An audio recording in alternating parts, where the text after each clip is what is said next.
A low buy year is a fantastic way to boost your wealth, but it's much easier to commit to something in January when fresh starts and resolutions are all the rage than it is to stick with something right to the end of the year. I am here to help you smash this low buy challenge and also to build smarter spending habits that will help you to save more money in the longer term. This year, I need additional funding for my own travel plans, so I will be cutting way back on unnecessary spending for my own low buy year. If you're doing a low buy year, please let me know in the comments how it's going, what's your strategy, what are the pain points. Let's share information and help each other out. To kick off your low buy survival guide, let's start with some motivation. As you can see here, I'm using a highly technical method in order to show you what has motivated me to change my spending habits. It all comes down to the fact that when you save money, unlike with buying stuff, you get more back than what you put in. So if I manage to save just £100 a month for 20 years, and I managed to get a return in interest of 8%, I would have £59,773.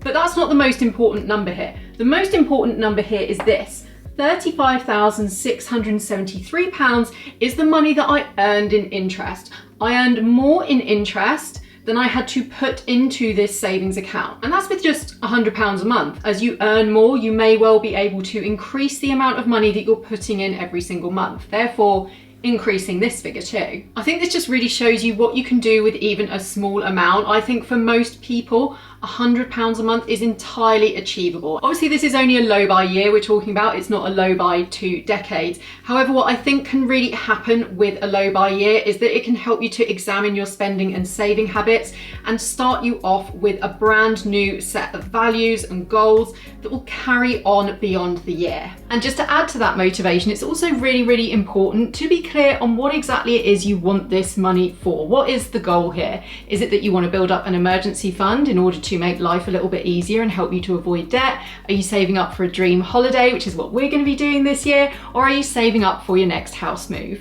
Once you've got your motivation and you're clear on your goals, it's very important to create a green and red light list. And this lists all of the things that you're allowed to buy, green light, and the things that you're not allowed to buy, red light, in this low buy year. And what some people like to do is also add an amber light list of things that are slightly borderline that they will allow themselves to buy under certain circumstances. For example, if you're going out for a special day trip with the kids in the summer, maybe you'll allow them an ice cream as a treat, but otherwise you're not going to be spending any money on casual drinks on the go and snacks on the go. The important thing is that you're clear with yourself on what the rules are for your low buy year. Now, the hardcore low buy challenge participant will ban themselves from any new thing at all and luxuries such as beauty treatments. And other people might be a little bit less extreme and allow themselves a budget to spend on things that are wants every single month, say for example £80 to £100. You just need to be really honest with yourself about what level of restrictions you're going to be able to cope with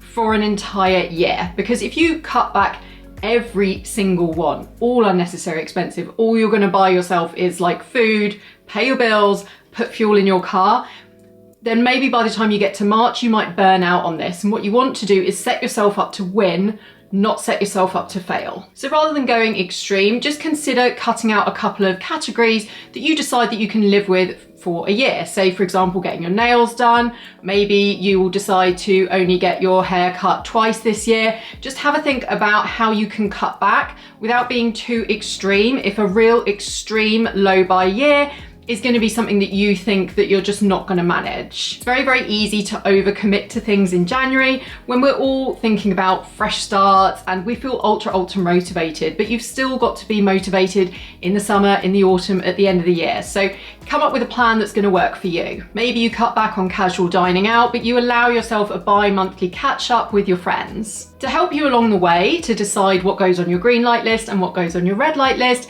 you could consider starting with how much money you'd actually really like to save every single month. One of your red lights could be that you stop shopping at particular shops. So for example, budget shops like Primark can be a little bit of a slippery slope, I found, because the clothes are so cheap that you almost buy them without really thinking about whether this is truly a want or not, because the amount of money appears so inconsequential when you're talking about like £5–10 for a new top. The trouble is, it is a bit of a slippery slope, because then you're tempted to buy more things, and over time the amount of money that you spend on these things adds up, and when you've bought something that you're lukewarm about, that you thought, oh, I may as well because it's cheap, ultimately that doesn't end up becoming a piece of clothing in your life that you really love, that you wear a lot. But because you're buying lots of things from these budget shops, it means that you're spending a lot of money anyway. One of the most amazing things about a low buy year is that it can really help you step back and analyze some of your spending habits and make longer term changes that go well beyond the low buy year. For me personally, this year I am prioritizing experiences over things. I won't be buying any new clothes or new beauty products. I will be replacing things that I currently own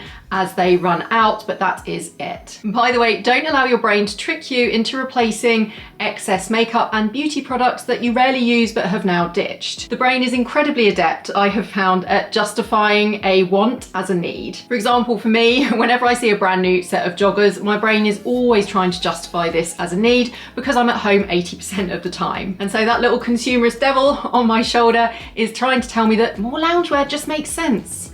But it doesn't. The next really important part of your survival guide for this low buy year is to recognize that mistakes are okay. Don't let them make you quit. Rome wasn't built in a day, and chances are you won't become a millionaire this year just from doing a low buy challenge. It's about trying to form new spending habits and adjusting our attitude towards money, saving a little bit more money. But sometimes we all have a slip, and that is okay. Don't let it make you give up. Something useful that I found for moving on from my own mistakes is to use it as an opportunity for learning. So take a look and see what it was that made you break the list of rules that you'd set yourself for your low buy challenge. Were you bored, or was it a particular brand email that triggered you in order to spend? Then you can take steps in order to try and avoid that in future. Another great way to ensure success in this low buy challenge is to track your spending and make a note of how much you've managed to save. This helps you to keep an eye on where you might be going wrong, see any adjustments that you can make to save extra money, and also to celebrate the small wins. You could use a budgeting spreadsheet such as the one that I use, which allows me to set a budget and then track my regular spending to make sure that I am staying within my budget. Or if you're someone who prefers to physically write things down, then you can keep a spending journal in a notebook. My next tip is to recognize the value in what you already have. If you want to buy less,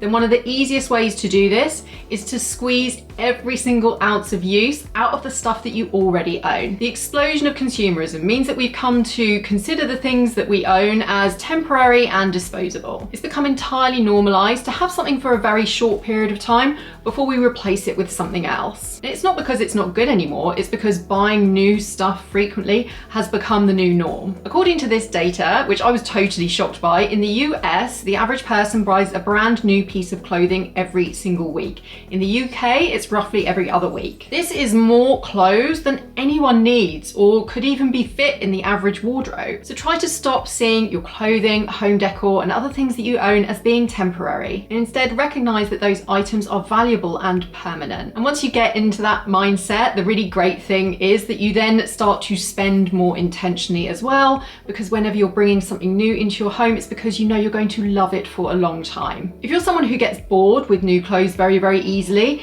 then take a look at Pinterest to see new ideas for how you can style the things that you currently have. Another great way to love the stuff that you already own is to do an inventory of every single beauty product that you own. I'm willing to bet that you're going to be surprised at what you find at the back of a drawer, in the bottom of your handbag, and hidden in your car. And I'm particularly certain that you're going to be surprised at just how many lip balms you own. For me, it's like they've been multiplying in my house, and yet when I need one, I can never find it. They are everywhere and nowhere at the same time. The next thing you want to do is to find alternative ways to tackle boredom that do not involve online shopping. One of the biggest challenges when it comes to embarking on a low buy year, when you want to save some serious cash, is that spending money is fun.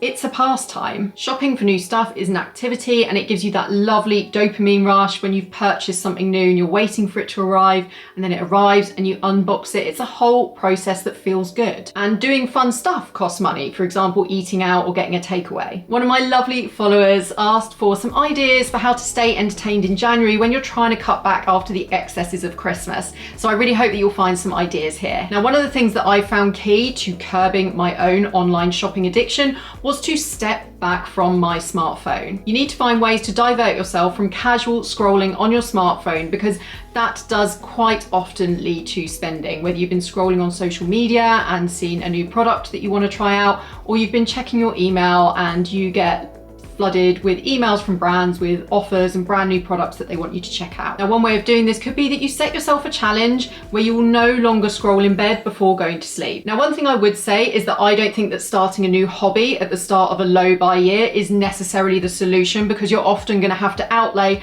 a whole load of money in order to get yourself kitted out to start this new hobby. If it's a completely free hobby, then great, go for it, go nuts. But lots of hobbies are a financial commitment, and what we're trying to do is cut back on our financial commitments for this year. One great hobby to take up or to do a little bit more of is cooking. You can combine it with the practical need to feed your family, and that way you've got something that keeps your idle thumbs busy, and you're also trying out delicious new recipes. Another fantastic budget-friendly way to take yourself off your smartphone, try and entertain yourself, remove the temptations of online shopping, is to read more in 2025. A library card is completely free, and there are a ton of benefits to reading. That includes learning new information and skills and improving your own mental health. Just 6 minutes of reading has been shown to reduce stress by 2/3. If reading is not your jam, then why not try audiobooks? You can also get audiobooks for free with your library card. You just need to use an app such as the Libby app. And what you could do is listen to audiobooks and set yourself a challenge, such as clearing the garden, ready for spring, or maybe decluttering your whole house every single weekend. You could set yourself a different decluttering task and listen to an audiobook while you work. Another great way to keep boredom at bay is to make a list of local parks that are within driving distance. Figure out how far you're willing to drive, say 45 minutes to an hour, and then tick them off as you go over the course of the year. Maybe your kids could give them a star rating at the end of every visit, and then once you've completed the challenge, you could decide which one of the parks was the best. Another way to keep yourself entertained is to play more board games. Maybe start a family tournament where you play a board game every single weekend, and then whoever wins the most times is the ultimate family champion. If you've got a competitive family, then this is a really good one. And if you're trying to get fit in 2025, then why not try some online workouts? There are tons of free ones on YouTube, including ones that you could do with your kids as well that are family friendly. And my final tip is to try to solve problems without spending money. It's often easier and quicker to solve a problem by throwing money at it. But in this low buy year, you're trying to cut costs as much as possible. The other week, I needed a costume for my daughter for something at school, and I just had nothing appropriate at home in order to fit the brief. But I asked around friends, and someone had a costume that was just perfect and in her size. They very, very kindly lent it to me, and this saved me from having to spend any money on this whatsoever. So I just took a little bit of time to talk to people that I knew, and I managed to get some help with that. So why not get creative with solving DIY issues around your home? You can find tutorials on YouTube, or you can borrow tools from friends and family if there's a particular project that you have to do, rather than buying them brand new. I hope this has given you all the inspiration you need to survive your low buy year. Best of luck with it, and please don't forget to hit subscribe for lots more saving money tips from me.